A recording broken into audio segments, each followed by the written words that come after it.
एक छोटा सा बच्चा भगवान के मंदिर गया। उसकी माँ ने कहा भगवान चमत्कार करते हैं बेटा, तेरे नंबर अच्छे आ जाएंगे, जाके भगवान के मंदिर जा। छोटा सा बच्चा, उसको माँ पिताजी ऐसा पढ़ा दें। तो गया 5 वर्ष का, और भगवान के मंदिर जाके कहता है हे भगवान मैं हर बार फेल हो जाता हूँ, बस इस बार सारे सब्जेक्ट में 100 में से 100 आ जाए, आपके मंदिर आऊंगा। भगवान कृष्ण ने कह दिया तथास्तु, हर सब्जेक्ट में 100 में से 100 लेकर आए। इसी तरह से हर साल आता था, हर मंदिर में बस यही बोलना।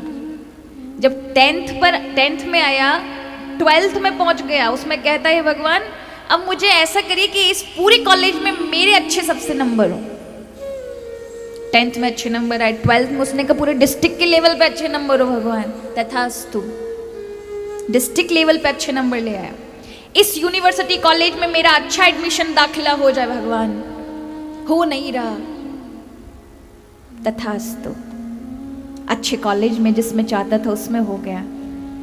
नौकरी मिल जाए प्रभु, ये वाली नौकरी चाहिए, मिल गई। एक लड़की पसंद आई, फिर जाता है हे प्रभु वो कन्या मुझे चाहिए, उसके पीछे कोई और पड़ा है, आप ऐसी कृपा करें कि वो मुझे ही मिले, तथास्तु।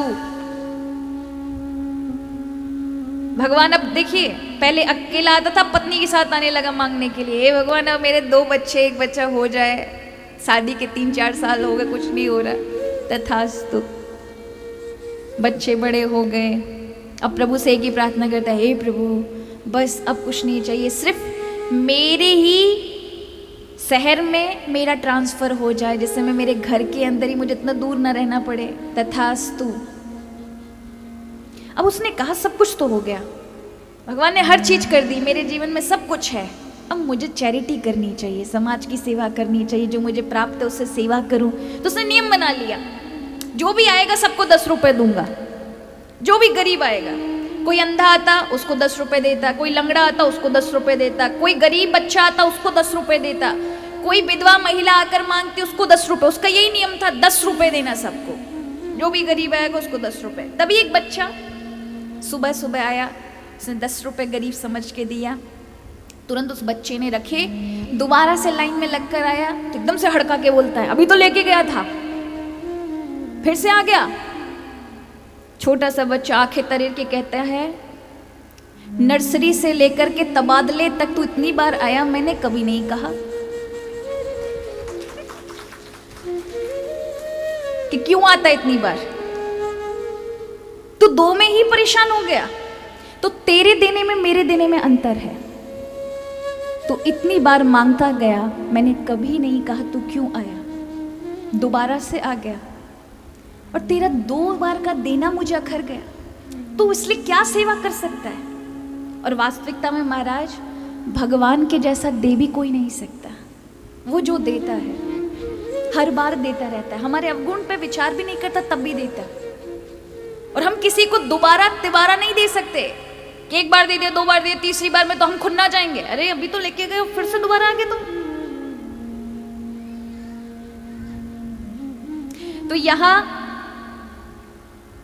भगवान की इच्छा जागृत हो जाए तो प्रभु खुद व्यवस्था करते हैं। विभीषण के मन में जागृत था कि भगवान मुझे राम मिलेंगे कि नहीं मिलेंगे। भगवान ने कैसी व्यवस्था की, अपनी धर्मपत्नी को खुद रावण के हाथों हरण कराकर भेज दिया लंका, और फिर हनुमान जी को भेजा जाकर के ढूंढ के लेके आओ मैया को। हनुमान जी विभीषण को ज्ञान कराने जाते हैं कि देखो तुम डरो मत, तुम असुर हो, अपने भाई का डर करके बैठे हो कि भाई तुम्हें नौकरी से निकाल के मंत्री के पद से निकाल देगा। भगवान राम की शरण में चले जाओ, तुम्हें वो सब कुछ मिलेगा अगर तुम्हारे मन में संसार की वासना है, और यदि भगवान की चाह है तो भगवान भी मिलेंगे, दोनों ही मिले।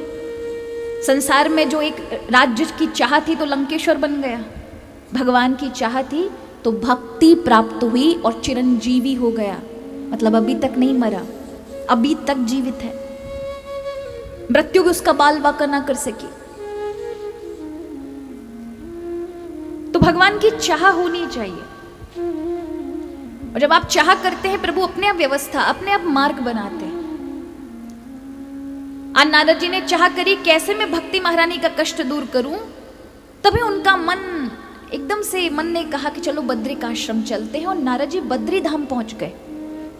वहीं पर ब्रह्मा जी के 4 पुत्र, जो सृष्टि के आरंभ में ब्रह्मा जी ने सबसे पहले, जो 4, जिनको हम मनुष्य नहीं कहेंगे ना देवता कहेंगे, ब्रह्मा जी जैसे दिव्य हैं, ऐसे 4 पुत्र ब्रह्मा जी ने आरंभ में बनाए हैं।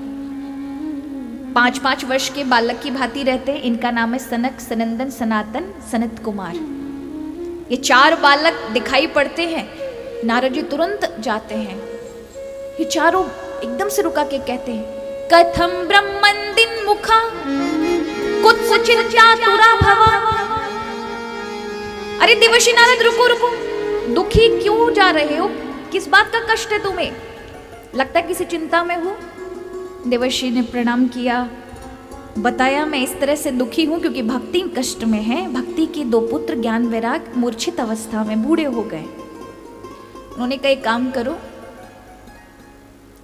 ज्ञान यज्ञ कराओ, और ज्ञान यज्ञ में सर्वोपरि यज्ञ श्रीमद् भागवत ये करा दो। अगर भागवत ज्ञान यज्ञ कराया तो उसमें भक्ति तो सबके हृदय में है ही, ज्ञान वैराग्य का जागरण होते ही भगवत प्राप्ति होती है। भगवान तुरंत आपके नजदीक आ जाते हैं। भगवान की को हृदय में स्थित देखिए, जब तक आप सारे कार्य करोगे, सब कुछ करोगे, संसार का भी कर्तव्य पालन करोगे, संसार के भी सारे काम करोगे, भौतिक काम, बाकी भगवान के लिए भी पूजा पाठ जो भी आपसे बन पाता है वो करोगे, किंतु मन स्थिर नहीं है, तब तक आनंद नहीं मिलने वाला।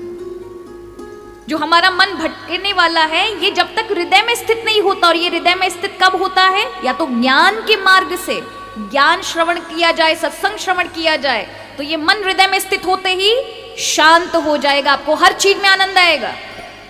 किंतु अगर स्थिर नहीं हुआ तो फिर भगवान की कृपा ही एकमात्र साधन है कि वो स्थिर कर दे।